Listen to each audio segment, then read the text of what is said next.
Hello function lovers, welcome back to my channel. आज मैं आप लोगों के साथ एक नया फैन फिक्शन शेयर करने वाली हूँ। ये ज़्यादा लॉन्ग स्टोरी नहीं होगा, बस 2-4 पार्ट में ही ख़त्म हो जाएगा। स्टोरी की कहानी कुछ ऐसा है कि वांग जी के अकेलापन को दूर करने के लिए लैन चिरन, जो कि वांग जी का अंकल है, वो वांग जी के लिए विंग को शुगर बेबी बनाकर लेकर आएगा। लेकिन जब वांग जी को विंग से प्यार होने लगेगा, तब लैन चिरन विंग से जाने के लिए कह देगा। आखिर क्या लगता है आप लोगों को कि वांग जी के खुद के अंकल लैन चिरन ने वांग जी के साथ ऐसा क्यों किया होगा? जानने के लिए पूरा स्टोरी सुनना पड़ेगा। चलिए कहानी को स्टार्ट करते हैं। लैन वांग जी चाइना का यंगेस्ट बिजनेसमैन था, जिसके पास पैसे की कोई कमी नहीं था। उसने यंग एज में अपना इतना नाम कमा लिया था कि आज हर बच्चा बच्चा लैन वांग जी नाम से ही पहचानता था। जहां अपने कोल्ड ऑरा के लिए काफ़ी ज़्यादा मशहूर था। वांग जी के पास किसी चीज़ का कमी नहीं था। पैसा, दौलत, शहरत सब कुछ था, लेकिन एक चीज़ था जो वांग जी के पास नहीं था, और वो था खुशी। बचपन से लेकर आज तक उसने कभी भी खुशी का एहसास ही नहीं किया। जब उसके पेरेंट्स गुजर गए, तब से वो स्टोन बन गया था। उसका फेस का सारा एक्सप्रेशन चला गया था। वो पूरा कोल्ड इंसान बन गया था, और धीरे धीरे उसने अपने चारों तरफ एक ऐसा केज बना लिया कि आज तक किसी ने भी उस केज को नहीं तोड़ पाया। वांग जी के फैमिली में सिर्फ उसका बिग ब्रदर लैन सीजन और उसका अंकल लैन चिरन थे। दोनों ही बिजनेसमैन थे और वांग जी से बहुत ज़्यादा प्यार करते थे। वांग जी तो मानो अपने अंकल लैन चिरन का लाडला था, लेकिन लैन चिरन इस बात से बहुत ज़्यादा परेशान रहता था कि वांग जी किसी को भी अपना फीलिंग्स खुल के नहीं बता पाता था। वांग जी और उसके फैमिली पहले बहुत ज़्यादा रिच था, लेकिन एक दिन एक प्लेन क्रैश में उसका मदर और फादर का एक्सीडेंट हो गया था। एक दिन वांग जी अपने पेरेंट्स के साथ अमेरिका से चाइना आ रहा था। वो लोग अमेरिका गए थे किसी बिजनेस डील के लिए। साथ ही में वो लोग लैन वांग जी को भी अपने साथ ले गए थे। लैन सिचन को लैन चिरन के पास चाइना में छोड़ के गया था। लेकिन आते टाइम उन लोगों का प्लेन एक दूसरे प्लेन के साथ टकरा गया और पूरे प्लेन में उथल पुथल मच गया, जिस एक्सीडेंट में बहुत ज़्यादा लोगों का मौत हो गया और कई लोग घायल थे।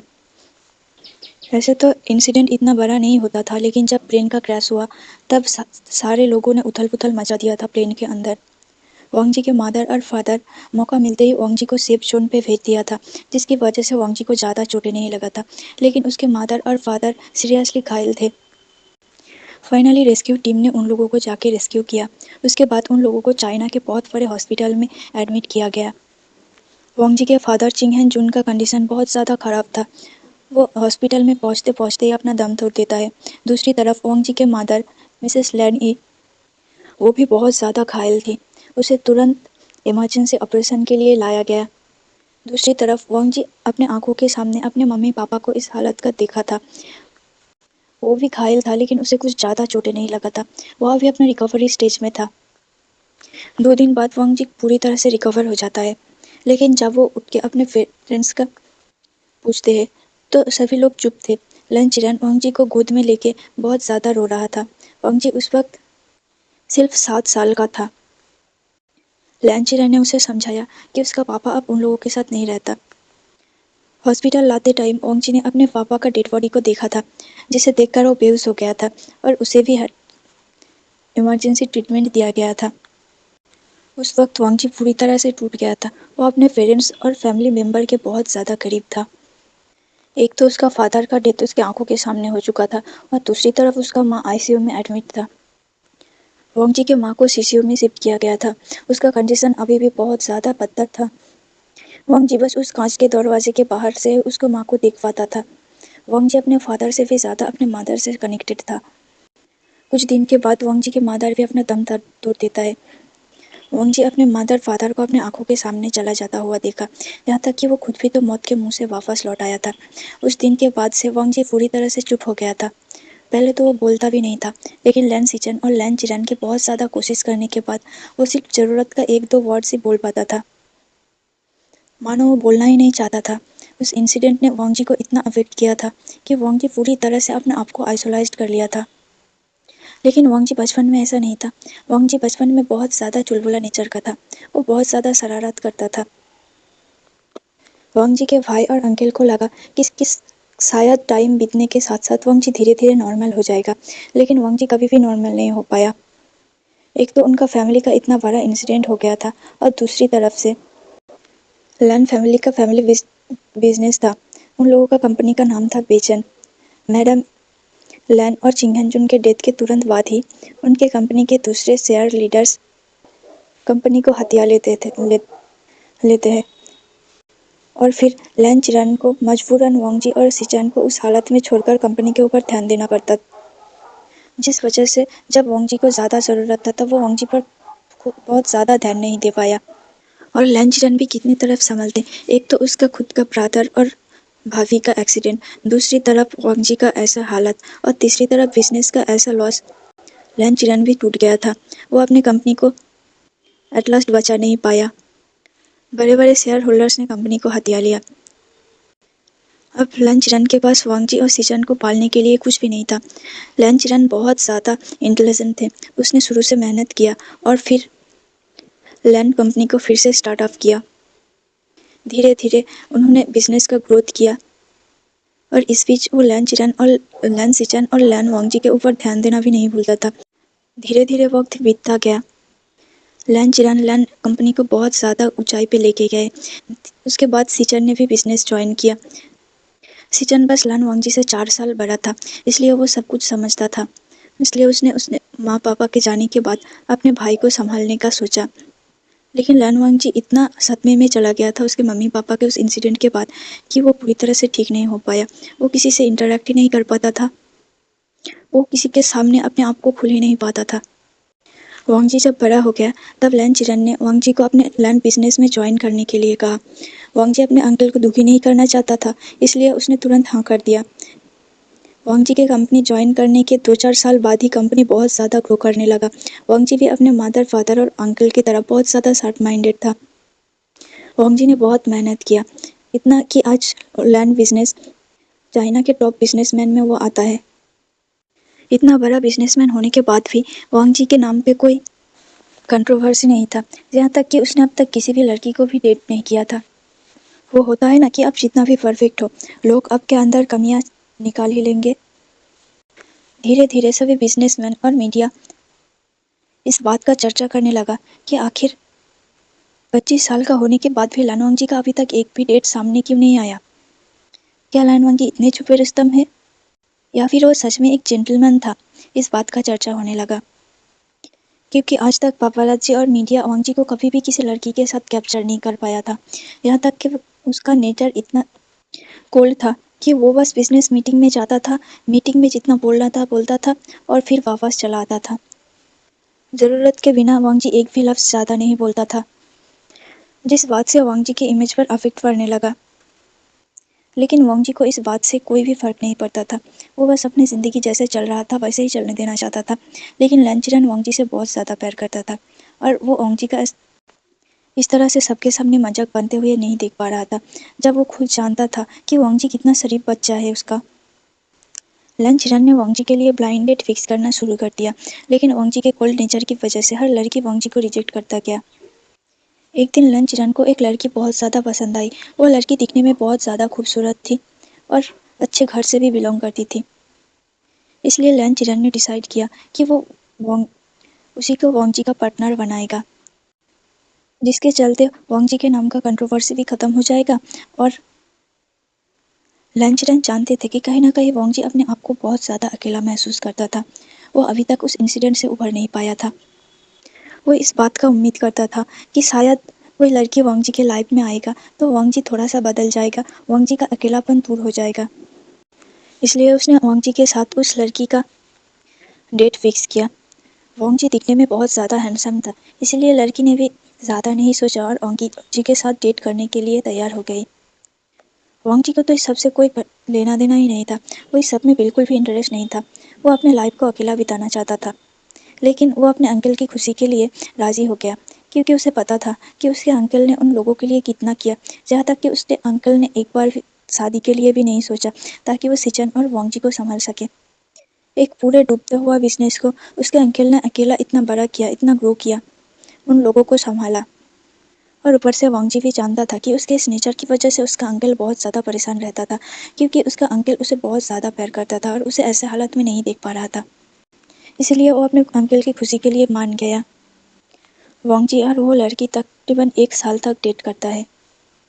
वो लड़की हर वक्त वांगजी से टची टची होने की कोशिश कर रही थी और हमेशा वांगजी के साथ चिपके रहती थी, जिस बात से वांगजी को भी अब उसकी आदत हो गया था।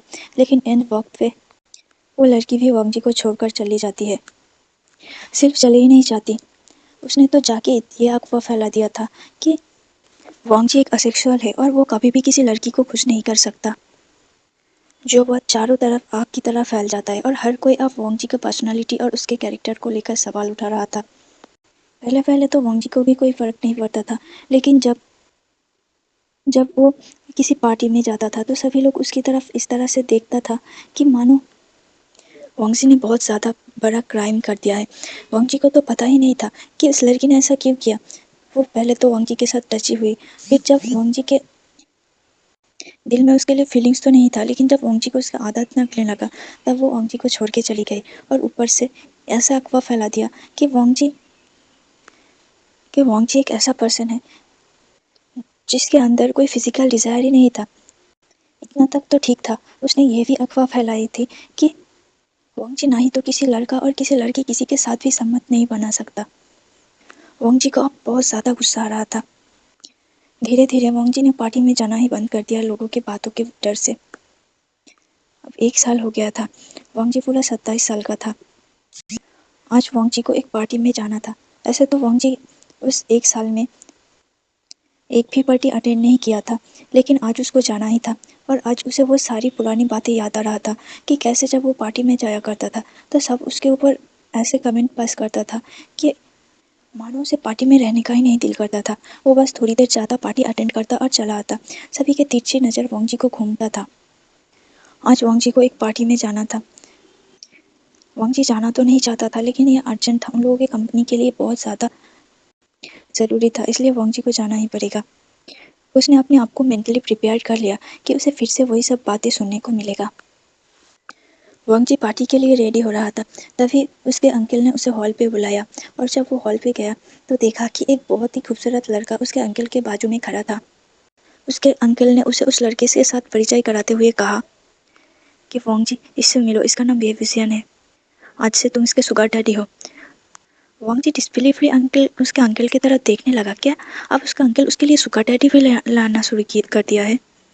वांगजी ने तुरंत मना कर दिया, लेकिन उसके अंकल ने कहा, वांगजी, मुझे पता है कि तुम पार्टी में नहीं जाना चाहते, और तुम्हें भी पता है कि अगर तुम पार्टी में जाओगे तो लोग किस तरह से तरह तरह सवाल उठाएंगे, इसलिए मैंने इसे लेके आया है।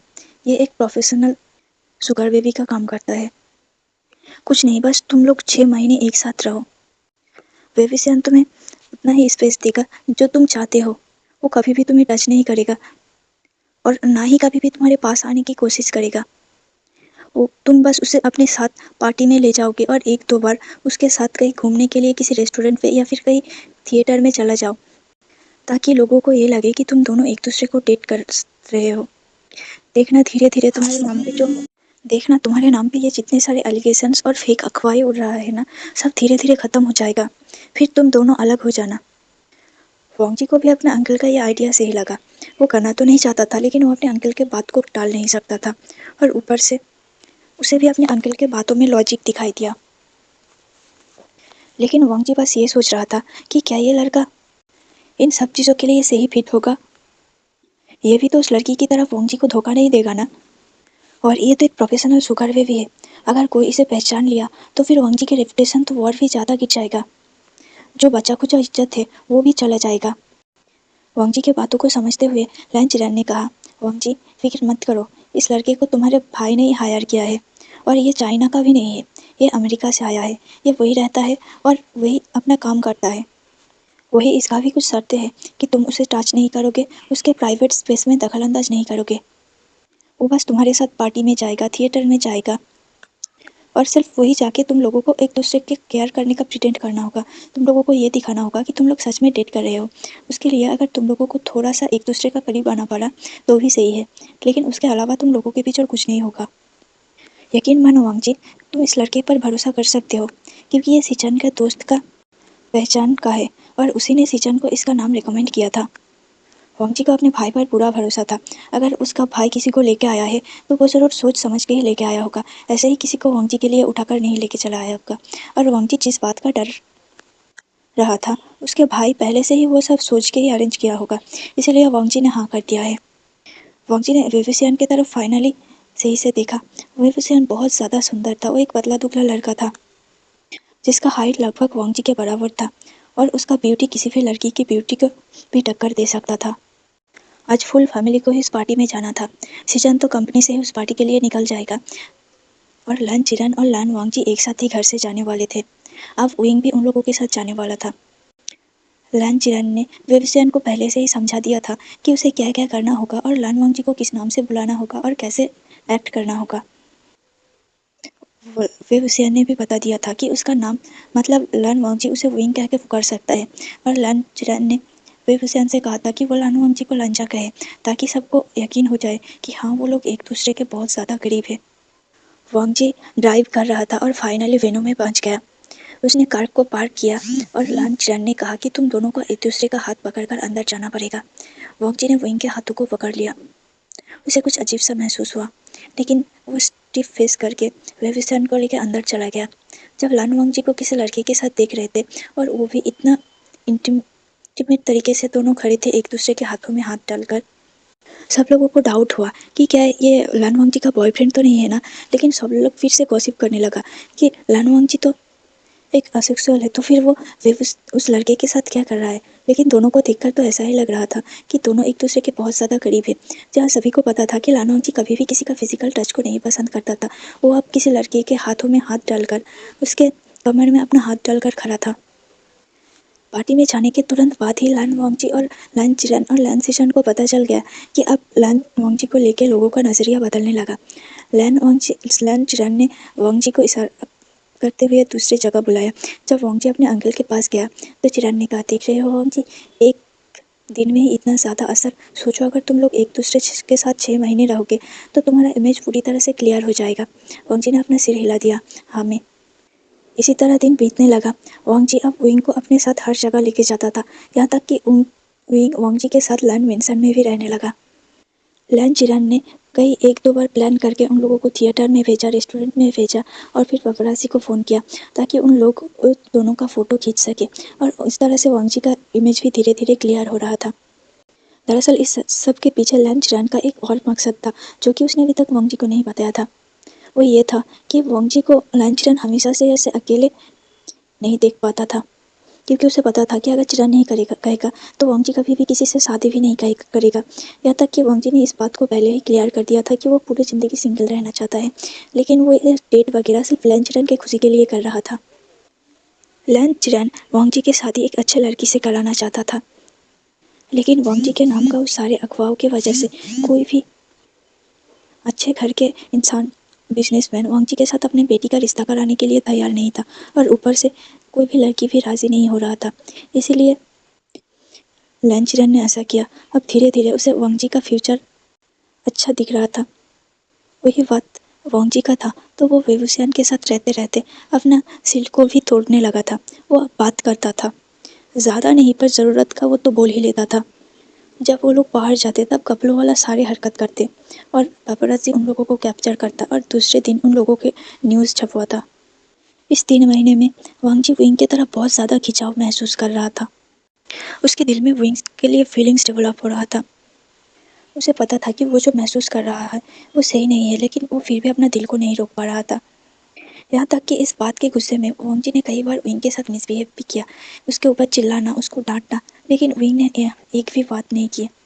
वो हर वक्त मुस्कुरा के वांगजी के साथ बिहेव करता था। वांगजी विंग के बारे में कुछ भी नहीं जानता था, सिवाय इसके कि वो एक शुगर बेबी का काम करता है और इससे पहले वो अमेरिका में रहता था और उसका कई सारा शुगर डैडी रह चुका था। इन 3 महीनों में विंग कभी भी वांगजी के करीब आने की कोशिश नहीं किया, यहाँ तक कि उसने कभी भी वांगजी को सीड्यूस नहीं किया था। विंग कभी भी लन सिचन से कभी कभी बात कर लिया करता था जब वो लोग घर पे एक साथ रहते थे तब, जिस बात से वांगजी को बहुत ज़्यादा गुस्सा आता था कि विंग के उसके भाई से साथ इतना ज़्यादा टची था और विंग वांगजी से भी ज़्यादा उसके भाई के साथ खुश रहता था और उन दोनों की बॉन्डिंग बहुत अच्छा था, जिस बात से वांगजी को चिढ़ होता था। एक दिन वांगजी विंग को लेकर ऐसे ही एक बिजनेस पार्टी में गया था दूसरे कंट्री में। वांगजी तो अकेला जाना चाहता था, लेकिन लैन चिरन ने विंग को भी वांगजी के साथ भेजा ताकि एयरपोर्ट पे पापाराज़ी उन्हें स्पॉट कर सके। उन लोगों का 3 दिन का ट्रिप था। वांगजी के दिल में विंग के लिए फीलिंग्स बढ़ता जा रहा था और ऐसे में विंग उसके साथ जा रहा था। हालांकि होटल में वांगजी और विंग का रूम अलग अलग था, लेकिन वांगजी जब भी मीटिंग में जाता था विंग को साथ ले जाना पड़ता था उसे। विंग जाके वहीं पर बैठे रहता था। कभी कभी वो जब होटल में अकेला रहता था, वांगजी के साथ नहीं जाता था, तब वो उस सिटी को एक्सप्लोर करने लग जाता था।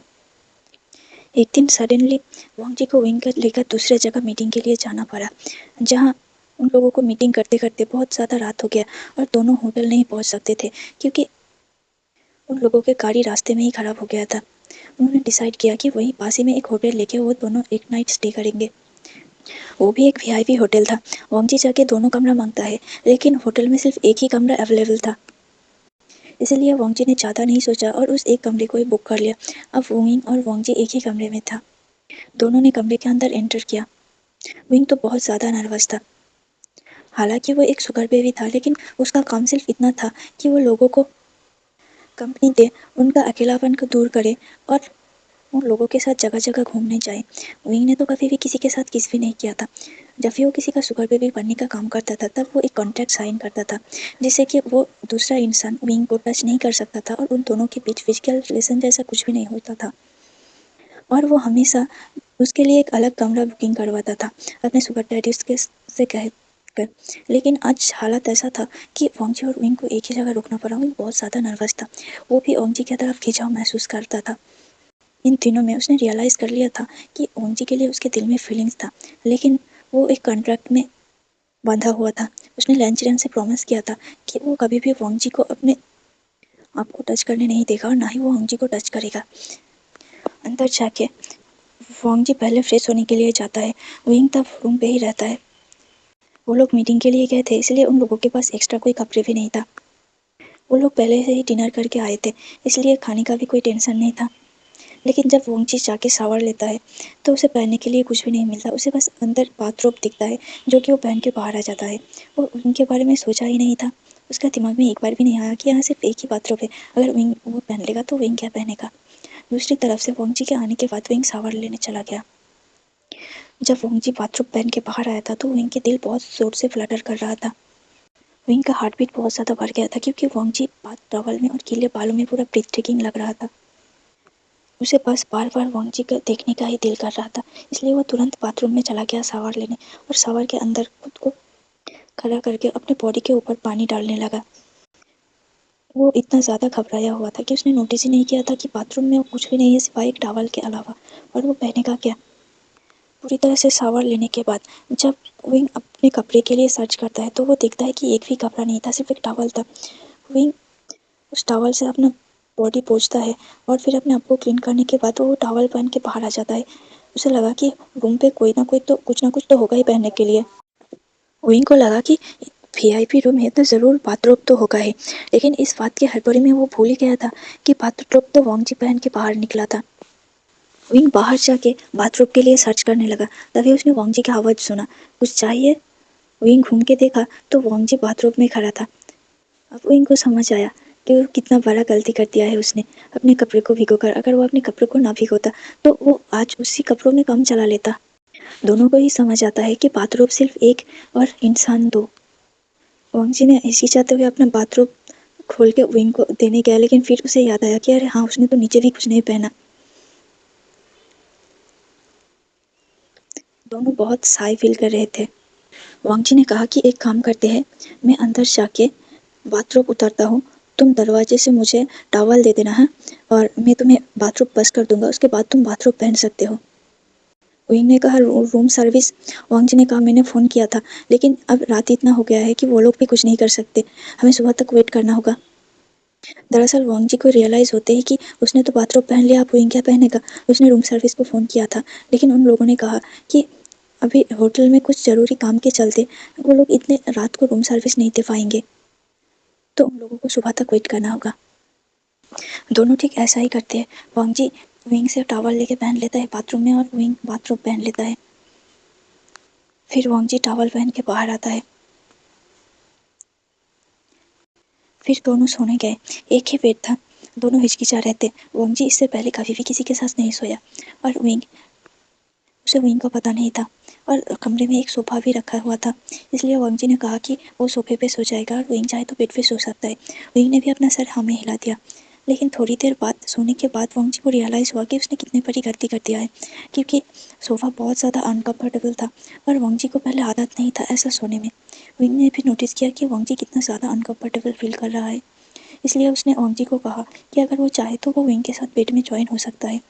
वांग ने विंग से कहा कि क्या विंग को कोई प्रॉब्लम नहीं होगा। विंग ने कहा कि फ़िलहाल तो एडजस्ट करना ही पड़ेगा।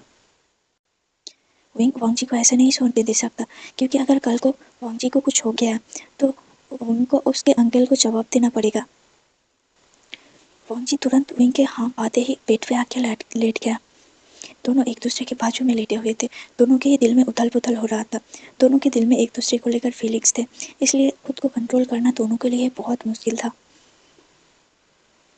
दोनों ही इधर उधर घूम रहा था, करवट बदल रहा था, लेकिन दोनों में से किसी को भी नींद नहीं आ रहा था।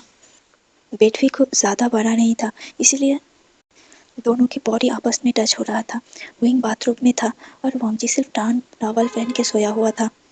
जब भी दोनों का बॉडी एक दूसरे के साथ टच होता है, दोनों की बॉडीज में ही मानो करंट दौड़ जाता है। दोनों एक दूसरे को बहुत रोक रहा था, लेकिन फाइनली वांग अपना कंट्रोल लूज कर देता है और वो विंग के ऊपर चढ़ के विंग को किस करने लगता है। विंग पहले तो रोकने की कोशिश करता है, लेकिन उसके दिल में भी वांग के लिए फीलिंग्स था, इसलिए उसने भी वांग को नहीं रोका। उसने भी अपना कंट्रोल लूज कर देना चाहा। वांग अपने आप को रोकना तो चाहता था, लेकिन वो रोकना नहीं पा रहा था। उसने विंग की आंखों की तरफ देखा तो विंग ने हाँ में इशारा किया। वांग तुरंत उसके बाथरोब को खोलने लगा। इस खींचातानी में वांग का टॉवल भी उसके कमर से दूर हो गया और वांग ने विंग का बाथरोब को भी खोल दिया। अब वो विंग के बॉडी को एक्सप्लोर कर रहा था, उसके चेस्ट से लेकर बेली तक लिक सा कर रहा था। विंग बहुत ज़्यादा प्लेजर महसूस कर रहा था। विंग सोच रहा था कि मैंने तो अभी तक किसी को भी अपने आप को टच करने की परमिशन नहीं दिया था, लेकिन क्या यह चीज़ इतना ज़्यादा अच्छा हो सकता है? अगर मुझे पहले पता होता तो नहीं, मैं फिर भी किसी को भी अपने आप को टच करने की परमिशन नहीं देता था। ये लंचा है, इसलिए शायद मैंने इसे परमिशन दिया। मैं लंचा को पसंद करने लगा हूँ। अगर हम दोनों ने एक बार कंट्रोल लूज करके कर भी लिया तो भी कुछ फर्क नहीं पड़ेगा, क्योंकि मेरे दिल में उसके लिए फीलिंग्स है, चाहे उसके दिल में मेरे लिए जो कुछ भी हो। कुछ दिन बाद हम दोनों को अलग तो होना ही है, लेकिन अब जब मेरे पास मौका है तो मैं वांग को फील करना चाहता हूँ, क्योंकि अगर मैं उसे एक बार छोड़ के चला गया तो मुझे नहीं लगता कि ये मौका मेरे हाथ में दोबारा आएगा। मैं इस मौके को गंवाना नहीं चाहता। मैं जब ये सब शुरू किया था शुगर डेटिंग करना, तभी मैंने डिसाइड कर लिया था कि सिवाय उस इंसान को के अलावा जिसे मैं प्यार करूँगा, कभी भी किसी को भी अपने आप को टच करने की परमिशन नहीं दूंगा। और आज वही इंसान मुझे टच कर रहा है। इसमें मुझे नहीं लगता कि मैं कुछ गलत कर रहा हूँ। ये सब सोचते हुए विंग वांग को परमिशन दे देता है और फाइनली दोनों इंटीमेट होते हैं। एक बार नहीं, कई बार। सुबह जाके विंग का नींद वांग के बाहों में खुलता है। जब विंग देखता है कि वांग उसके तरफ ही देख रहा था और उसके बालों को सहला रहा था, विंग के शर्म से कान लाल हो गया, लेकिन वांग बिल्कुल भी नहीं शर्मा रहा था। 8 बज गया था तभी उन लोगों के डोर पे नॉक होता है। वांग विंग को सुलाकर बेडशीट में कवर कर कर खुद बाथरूम पहन के दरवाजे खोलता है तो देखता है कि उन लोगों के लिए सूट आया था, जो कि कल रात उसने मंगवाया था।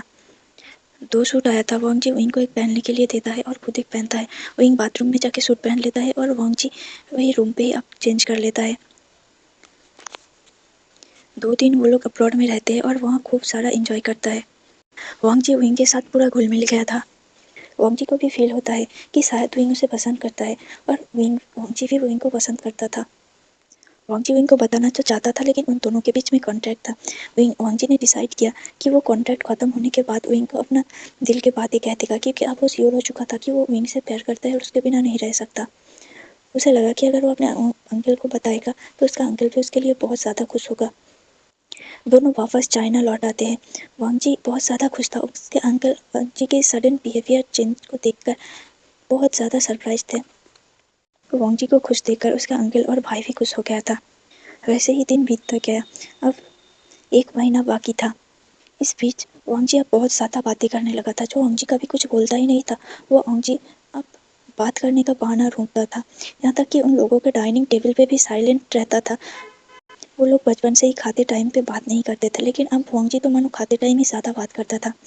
वांग के इस बिहेवियर चेंज को देख के लंच रन बहुत ज़्यादा खुश हुए, लेकिन उसका खुशी ज़्यादा दिन तक नहीं टिका, क्योंकि उसे महसूस होता था उन दोनों के आने के बाद 15 दिन बीत गया था। इन 15 दिनों में लैंग ने नोटिस किया है कि विंग और वांग जी काफ़ी ज़्यादा करीब आ गए हैं, और ऊपर से धीरे धीरे वांग जी का नाम का सारा इमेज क्लियर हो गया था। अब कोई वांग जी को नहीं चिढ़ाता था, कोई उसे देखकर बातें नहीं बनाता था। वो अब जिस भी पार्टी में जाता था उसे रिस्पेक्ट मिलता था। उस रात के बाद वांग जी और विंग एक दूसरे के साथ कई बार इंटीमेट हुए। यहाँ तक कि वांग जी अपने कमरे में ही विंग को लेकर कब 2-3 बार इंटीमेट हो चुका था, और उन दोनों की आवाज़ नीचे तक आता था। लैन जीरन सभी आवाज़ को सुन के बहुत ज़्यादा असेंट फील करता था। ये सब कुछ इतना दूर चला गया था कि अब लैन जीरन को भी लगा कि अगर उसने जल्दी नहीं रोका तो शायद वांग जी को फीलिंग्स को फिर से हर्ट होगा, क्योंकि वेविसियन तो वांग जी को कॉन्ट्रैक्ट ख़त्म होने के बाद छोड़ के चला जाएगा। लैन जीरन को डरने लगने लगा कि वांग जी का इस तरह से चेंज फिर से वांग जी के अंदर एक सिल्ट ना पैदा कर दे, क्योंकि विंग का एक प्रोफेशन ही शुगर ट्रेडिंग करना है, और वो अब कॉन्ट्रैक्ट ख़त्म होने के बाद वांग जी को छोड़ के चला गया तो वांग जी सह नहीं पाएगा। इसलिए उन्होंने विंग से बात करने का डिसाइड किया। उसने विंग से कहा, वेवसियन, क्या तुम्हें याद है कि कॉन्ट्रैक्ट में क्या लिखा था? विंग ने सिर हाँ में हिला दिया। उसे भी पता था कि लैंजरन किस बात के लिए कह रहे हैं। विंग ने कहा, मुझे माफ़ कर दीजिए, मैंने अपने आप कंट्रोल को लूज़ कर दिया और अपना प्रॉमिस को तोड़ दिया, लेकिन मैं आगे से ध्यान रखूंगा कि मैं उसके ज़्यादा करीब ना जाऊँ। लैंजरन ने सिर हाँ में हिला दिया। उसने वेविसियन को कुछ ज़्यादा नहीं कहा। वो भी चाहता था कि वेविसियन वांग जी की लाइफ में रहे, लेकिन वो किस हक से कहता, क्योंकि आखिर तक ये एक कॉन्ट्रैक्ट ही तो था। उस दिन लैंजरन के साथ बात करने के बाद विंग अपने आप को वांग जी से दूर रहने लगा था। वांग जी को भी विंग के इस चेंज हरकतों को नोटिस करता है, और वो विंग को अपने और भी ज़्यादा करीब लाना चाहता था। जब वांग जी और विंग अकेला होता था तो वांग जी विंग को टच करने की स्टार्ट कर देता था। विंग अपने आप को रोकता था, लेकिन वो कंट्रोल लूज़ कर देता था और वांग जी के साथ इंटीमेट हो जाता था। विंग हमेशा कहता था कि ये आखिरी टाइम होगा, ये आखिरी बार होगा, लेकिन इस आखिरी करते करते उन लोगों ने कई बार एक दूसरे के साथ इंटीमेट हो गया था। अब कॉन्ट्रैक्ट का ख़त्म होने में सिर्फ 15 या 20 दिन था। विंग के दिल में अब सिर्फ यही बात घूम रहा था कि कॉन्ट्रैक्ट ख़त्म होने के बाद उसे वांग जी को छोड़ के चला जाना पड़ेगा, इसलिए उसे अपने आप को वांग जी से दूर करना होगा। उस दिन उसने डिसाइड कर ही लिया था कि वह वांग जी को अपने पास नहीं आने देगा और ना ही वो वांग जी के पास जाएगा। वो अब से ही दोनों के बीच दीवार टान देगा। लेकिन फिर से वो अपने आप को नहीं रोक पाया। जब वांग जी उसको टीजिंग करने लगा तो वो भी वांग जी के साथ इंटीमेट हो गया। इंटीमेट होते टाइम विंग की आंखों से आंसू गिर रहा था। उसे बार बार याद आ रहा था कि कुछ दिन बाद उसे लंजा को छोड़ के चला जाना पड़ेगा। और दूसरी तरफ वांग जी, जो कि सोच रहा था कि कुछ दिन बाद वो विंग को प्रपोज करेगा ऑफिशियली, जब उन लोगों का कॉन्ट्रैक्ट ख़त्म हो जाएगा, क्योंकि वांग जी काम का बहुत ज़्यादा पक्का था और उसे पता है कि विंग भी अपने काम के लिए बहुत ज़्यादा लॉयल है, और वो विंग को ऐसे अपने काम के बीच नहीं रोकना चाहता था। उस दिन जब विंग और वांग जी घर आता है, वांग जी ऊपर चला जाता है, लेकिन विंग अपने कमरे में नहीं जाता। विंग लंच रन के सामने जाकर घुटने टेक देता है। लंच रन कहता है, क्या हुआ बेबूसियान? विंग कहता है, अंकल, मैंने कुछ डिसाइड किया है। वेबसियन उसकी तरफ क्वेश्चनिंग लुक दे रहा था। विंग ने कहा, मैं यहाँ से जाना चाहता हूँ। और लैंचरन ने कहा, लेकिन तुम लोगों का कॉन्ट्रैक्ट तो अभी तक ख़त्म नहीं हुआ। विंग ने कहा, अंकल, मैंने अपना हद पार कर दिया, एक बार नहीं बार बार। मैंने आपको प्रॉमिस किया था कि मैं उसे टच नहीं करूँगा, उसका करीब नहीं आऊँगा, लेकिन मैं हर वक्त हर टाइम अपना वादा तोड़ता गया। मैंने अपने आप को समझाने की बहुत कोशिश किया, लेकिन ये सब कुछ अब ज़्यादा ही आगे बढ़ गया। अगर ऐसा हुआ तो मैं अपने आप को रोक नहीं पाऊँगा, इसलिए मैं इस कॉन्ट्रैक्ट को तोड़ना चाहता हूँ। लंचरन ने कहा, विवियन, अभी भी 20 दिन है तुम्हारे कॉन्ट्रैक्ट को ख़त्म होने में, तब तक तो तुम रह सकते हो ना? विंग ने कहा, नहीं, मैं तब तक के लिए इंतज़ार नहीं कर सकता, और रही बात तो मेरी फैमिली में कुछ प्रॉब्लम है जिस वजह से मुझे जाना पड़ेगा। लंचरन से विंग ने झूठ कहा कि उनके फैमिली में कुछ प्रॉब्लम है। उसे पता था कि लंचरन शायद उसे रोक लेता, इसलिए उसने झूठ कहा। लंचरन ने कहा, लेकिन वांग जी, विंग ने कहा, प्लीज़ उसे अभी मत बताना, मेरा टिकट हो गया है और आज शाम का ही मेरा फ़्लाइट है, मैं उसे समय निकल के बता दूंगा। चिराग ने कहा, हाँ, लेकिन ज़रूर बताना, हाँ, वरना उसे हर्ट होगा। विंग ने अपना सिर सामने हिला दिया। अगले दिन शाम को विंग का टिकट था, और सुबह सुबह वांग जी का एक अर्जेंट मीटिंग था, इसलिए वांग जी निकल गया था। विंग तो बोलना नहीं चाहता था वांग जी को, लेकिन उसने जब अंकल को कहा है कि वांग जी को बताएगा तो वो बताना चाहता था, लेकिन वांग जी मीटिंग में बिजी था। दोपहर में वो मार्केट गया और उसके फैमिली में उसका सिस्टर और उसका एक भाई था, जियांग चंग। उन लोगों के लिए कुछ खरीदा और फिर 1 घंटे पहले वापस आया, और फिर वापस आके ही वो उस घर से निकल गया। जाने के टाइम घर पे कोई नहीं था। उसने एक लेटर छोड़ा कि वो जा रहा है और वो इस कॉन्ट्रैक्ट को यहीं पे ख़त्म करता है, और वो घर से निकल गया। वो एयरपोर्ट चला गया और फिर अमेरिका के लिए फ़्लाइट पकड़ लिया। आज के पार्ट को यही ख़त्म करते हैं। क्या लगता है आप लोगों को कि आगे ओंगजी का रिएक्शन क्या होने वाला है? क्या ओंगजी विंग को जाने से रोक पाएगा या फिर विंग ओंगजी को छोड़ के चला जाएगा? अगर आपको स्टोरी इंटरेस्टिंग लगता है तो प्लीज़ स्टोरी को वोट करना, लाइक कमेंट करना और मेरे चैनल को सब्सक्राइब कर देना। देखने के लिए थैंक यू।